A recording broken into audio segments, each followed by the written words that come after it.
ನಮಸ್ಕಾರ. ನೀವು ನೋಡ್ತಾ ಇದ್ದೀರಾ ಟಿವಿ ವಿಕ್ರಮ ವಿಶೇಷ ಕಾರ್ಯಕ್ರಮಕ್ಕೆ ಸ್ವಾಗತ.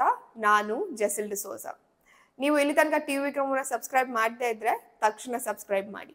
ನಿಜಕ್ಕೂ ಈ ದೇಶದಲ್ಲಿ ಎಂತೆಂಥದೋ ರಾಜಕಾರಣಿಗಳನ್ನ ನೋಡಿದ್ದೀನಿ, ಆದ್ರೆ ಕೇಜ್ರಿವಾಲ್ ಅಂತಹ ಖತರ್ನಾಕ್ ರಾಜಕಾರಣಿಯನ್ನ ಮಾತ್ರ ನೋಡೇ ಇಲ್ಲ. ನಾವು ಈ ವ್ಯಕ್ತಿ 25-30 ಕಾರುಗಳನ್ನ ತಗೊಂಡು ವಿಪಸನಕ್ಕೆ ಹೋಗಿದ್ದನ್ನ ನೋಡಿದ್ವಿ. ರಾಜ್ಯಸಭೆ ಟಿಕೆಟ್ ವಿಷಯವಾಗ್ಲೂ ಮಾತಾಡಿದ್ವಿ. ಆದ್ರೆ ಇಲ್ಲಿ ವಿಷಯ ಬೇರೆದೇ ಇದೆ. ಉಡ್ತಾ ಪಂಜಾಬ್ ಅನ್ನುವ ಸಿನಿಮಾ ನೋಡಿರ್ತೀರ. ಅದು ಕೇವಲ ಸಿನಿಮಾ. ಇವತ್ತು ಪಂಜಾಬ್ನ ಪರಿಸ್ಥಿತಿ ಹಾಗೆ ಇದೆ. ಭಾರತದಲ್ಲಿ ಪಂಜಾಬ್ ಡ್ರಗ್ಸ್ ನ ಒಂದು ಹಬ್ ಆಗಿದೆ. ಪಾಕಿಸ್ತಾನದಿಂದ ಈಸಿಯಾಗಿ ಪಂಜಾಬ್ಗೆ ಡ್ರಗ್ ಬಂದು ತಲುಪುತ್ತೆ. ಈ ಸಿನಿಮಾ ಮಾಡಿದ್ದು ಅಮರಿಂದರ್ ಸಿಂಗ್ ಜಿ ಅವರ ಕಾಲದಲ್ಲಿ. ಆಗಲೇ ಪಂಜಾಬ್ ಹದಗೆಟ್ಟಿತ್ತು. ಇನ್ನು ಈಗ ಅಂತೂ ಪಂಜಾಬ್ನ ಪರಿಸ್ಥಿತಿ ಕೇಳೋದೇ ಬೇಡ ಹಾಗಾಗಿದೆ. ಪಂಜಾಬ್ನಲ್ಲಿ ಈಗ ಖಲಿಸ್ತಾನಿಗಳು, ಕೆಲ ಆಂದೋಲನದವರು ಎಲ್ಲರೂ ಕೂಡ ಈ ಡ್ರಗ್ ಟ್ರೇಡ್ ಅನ್ನ ಶುರು ಮಾಡ್ಕೊಂಡಿದ್ದಾರೆ. At the same time Trump ಖಲಿಸ್ತಾನಿಯನ್ನ ಉಗ್ರವಾದಿ ಅಂತ ಘೋಷಿಸ್ತಾರೆ. ಈ ಕಡೆ ಕೇಜ್ರಿವಾಲ್ಗೆ ಡೆಲ್ಲಿಯಲ್ಲಿ ಅಧಿಕಾರ ಇಲ್ಲ, ಸೊ ದುಡ್ಡು ಬರ್ತಿದ್ದ ಮೂಲವೇ ಇಲ್ಲ ಆಗಿದೆ. ಸೊ ಈಗ ಕೇಜ್ರಿವಾಲ್ ಪಂಜಾಬ್ಗೆ ಹೋಗಿ ಹೊಸ ಬಿಸ್ನೆಸ್ ಶುರು ಮಾಡ್ತಾ ಇದ್ದಾರೆ. ಡ್ರಗ್ಸ್ ನಿಂದ ಪಂಜಾಬ್ನಲ್ಲಿ ಎಷ್ಟು ಹಣ ಲೂಟಿ ಮಾಡಬಹುದು ಅಂತ ಲೆಕ್ಕಾಚಾರ ಹಾಕ್ತಾ ಇದ್ದಾರೆ. ಕೇಜ್ರಿವಾಲ್ 21 ಪೊಲೀಸ್ ವಾಹನ ಜೊತೆ ಒಬ್ಬ ಪೊಲಿಟಿಕಲ್ ಲೀಡರ್ ಆಗಿ ಹೋಗಿದ್ದಲ್ಲ, ಒಬ್ಬ ಮಾಫಿಯಾ ಡಾನ್ ರೀತಿ ಹೋಗಿದ್ದು. ಹೀಗೆ ಕಳೆದ ಬಾರಿ ಕೇಜ್ರಿವಾಲ್ ವಿಪಸನಕ್ಕೆ ಅಂತ ಹೋಗಿದ್ದಾಗ ಅಲ್ಲಿ ಕೆಲವು CIA ಏಜೆಂಟ್ಗಳು ಹಾಗೂ ಖಲಿಸ್ತಾನಿ ನಾಯಕರು ಕೆನಡಾದಿಂದ ಬಂದಿದ್ರು. ಆಗ ಕೂಡ ಇಷ್ಟು ದೊಡ್ಡ ಸೆಕ್ಯೂರಿಟಿ ಇರ್ಲಿಲ್ಲ. ನೋಡಿ, ಪಂಜಾಬ್ನಲ್ಲಿ ಸ್ಪೆಷಲ್ ಎಂತ ಅಂದ್ರೆ ಪಂಜಾಬ್ನ ಜನ ತಮ್ಮ ನೆಲವನ್ನ ಮಾರಾಟ ಮಾಡಿ ವಿದೇಶಕ್ಕೆ ಹೋಗ್ತಾರೆ. ಇದು ಅಲ್ಲಿನ ಹಳೆಯ ಕಲ್ಚರ್.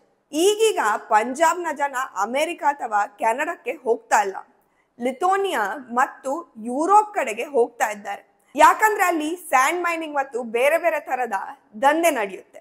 ಇನ್ನು ಡ್ರಗ್ಸ್ ವಿಷಯಕ್ಕೆ ಬಂದ್ರೆ ನೀವು ಅಬ್ಸರ್ವ್ ಮಾಡಿ, ರಾಜಸ್ಥಾನದಲ್ಲಿ ಡ್ರಗ್ಸ್ ಬಗ್ಗೆ ಮಾತಾಡೋದಿಲ್ಲ, ಹರಿಯಾಣದಲ್ಲಿ ಡ್ರಗ್ಸ್ ಬಗ್ಗೆ ಮಾತಾಡೋದಿಲ್ಲ, ಗುಜರಾತ್ನಲ್ಲಿ ಕೂಡ ಡ್ರಗ್ಸ್ ಬಗ್ಗೆ ಮಾತಾಡೋದಿಲ್ಲ.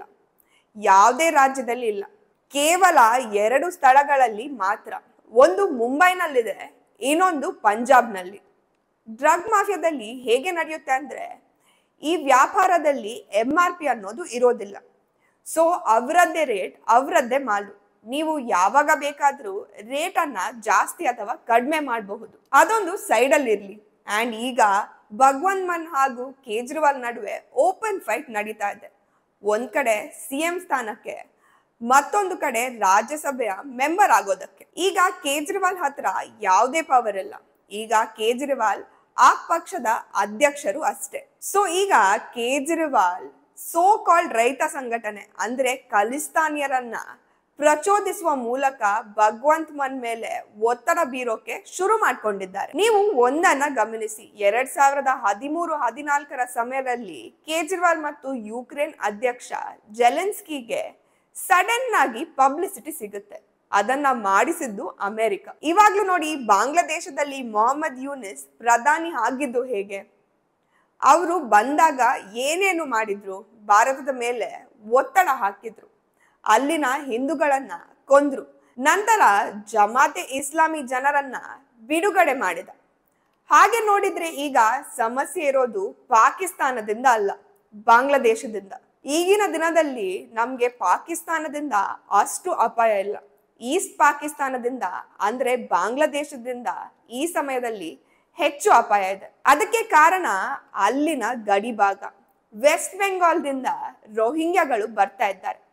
ಭಾರತಕ್ಕೆ ಏನಾದ್ರೂ ಸಮಸ್ಯೆ ಮಾಡ್ಬೇಕು ಅನ್ನೋದು ಅವರ ಷಡ್ಯಂತ್ರ. ಹಾಗಾಗಿ ಭಾರತದಲ್ಲಿನ ಕೇಜ್ರಿವಾಲ್, ಯುಕ್ರೇನ್ನ ಜೆಲೆನ್ಸ್ಕಿ, ಪಾಕಿಸ್ತಾನದ ಇಮ್ರಾನ್ ಖಾನ್ ಹಾಗೂ ಬಾಂಗ್ಲಾದೇಶದ ಯೂನಿಸ್ ಇವರೆಲ್ಲರ ಉದ್ದೇಶ ಒಂದೇ, ಅಲ್ಲಿನ ಸರ್ಕಾರಗಳನ್ನ ಉರುಳಿಸಿ ಚಿಕ್ಕ ಚಿಕ್ಕ ದೇಶಗಳನ್ನ ನಿರ್ಮಿಸೋದು.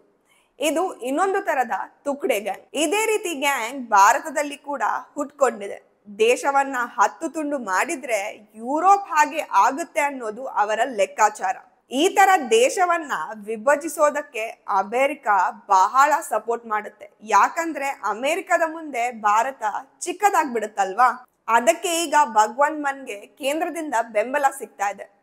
ಕೇಂದ್ರ ಸರ್ಕಾರ ಕೇಜ್ರಿವಾಲ್ನನ್ನ ಡೆಲ್ಲಿಯಿಂದ ಓಡಿಸಿದ್ದು ಆಯ್ತು, ಹಾಗೆಯೇ ಹೊರಗಡೆಯಿಂದ ಬರುವ ಎಲ್ಲ ಹಣವನ್ನ ನಿಲ್ಲಿಸಿ ಕೂಡ ಆಯ್ತು. ಈಗ ಕೇಜ್ರಿವಾಲ್ ಅತ್ಯಂತ ದುರ್ಬಲ ಸ್ಥಿತಿಯಲ್ಲಿದ್ದಾರೆ. ಭಗವಂತ್ ಮನ್ ಅವರಿಗೆ ಆಮ್ ಆದ್ಮಿ ಪಾರ್ಟಿಯ ಕಂಟ್ರೋಲ್ ಸಿಗುವ ಆಫರ್ ಕೂಡ ಇದೆ.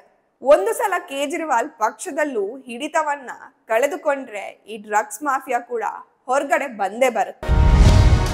ಟಿವಿ ವಿಕ್ರಮ, ದೇಶ ನಿಮ್ಮ ಕೈಯಲ್ಲಿ. ಈ ಕಾರ್ಯಕ್ರಮ ನಿಮಗೆ ಇಷ್ಟ ಆಗಿದ್ದಲ್ಲಿ ಲೈಕ್, ಶೇರ್ ಹಾಗೂ ಕಮೆಂಟ್ ಮಾಡಿ. ಟಿವಿ ವಿಕ್ರಮದ ಕಾರ್ಯಕ್ರಮಗಳನ್ನು ನಿರಂತರವಾಗಿ ವೀಕ್ಷಿಸಲು ಸಬ್ಸ್ಕ್ರೈಬ್ ಮಾಡಿ, ಬೆಲ್ ಐಕನ್ ಒತ್ತಿ.